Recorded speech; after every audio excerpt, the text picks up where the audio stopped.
Ulit mga master, so welcome back ulit sa ating YouTube channel. So bali day yung ginagawa kanina ni Marvin. Ayan, so ito yung minansilian are. Tsaka ito, so isang patong na lang yan. So pwede nang ipalihain din at pwede nang pinturahan natin. Then ito mga master sa labas, bali ano, ayan. So pinatungan na natin kanina ng semi-gloss. Ayan. So bali isang patong na lang ito, and then pakabit ko na yung mga ilaw natin. Okay? Then sa taas mga master, so bali kahapon itong ating bedroom 3, isa tapos na pong lagyan na si Ruho. Ayan, so dito naman tayo sa bedroom 2. So bali okay na mga master, so tinapos na kanina. Lagyan ng suro aring maari.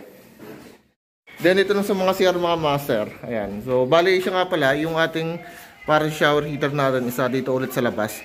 So katulad din po nung sa baba natin, so sa labas po yung shower heater. And then meron po siyang switch bago po gumana yung ating shower heater dito. Okay, so bali nabangan na ni Foreman kanina rito ng PPR, yung para sa tubig natin, so sa shower heater.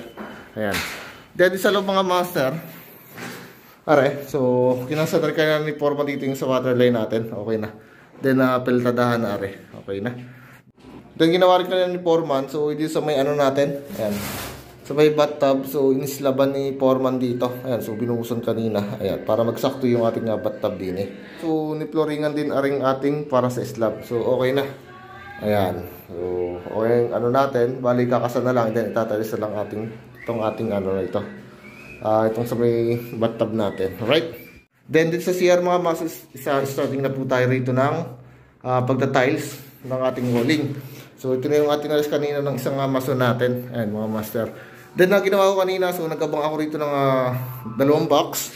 Kasi yung ating cabinet dito, tsaka yung ating salamin is meron siyang ilaw. So yung gagawin na lang natin dito, bali dito yung power supply ng ating sa salamin. And then sa ilalim, dito yung power supply ng sa ating cabinet.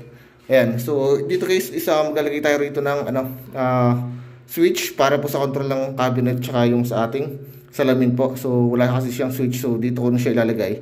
And then mag-aalagay na lang tayo rito ng isang outlet. So combination na lang gagawin natin dito. So lagyan ko lang siya ng weatherproof cover para hindi siya mabasa rito. Okay? Then dito naman tayo sa master bedroom. Ayan, so bali isang kasama natin dito. Ayan, so ito, bali tinals na. So tsaka ere. Ayan. Bali ang mangyayari lang dito, so siruho na lang yung itatiles natin ng isang mason natin. So after dito ay ano na, bababa na. So sa baba na tayo magtatiles. So patapos na yung tiles sa taas.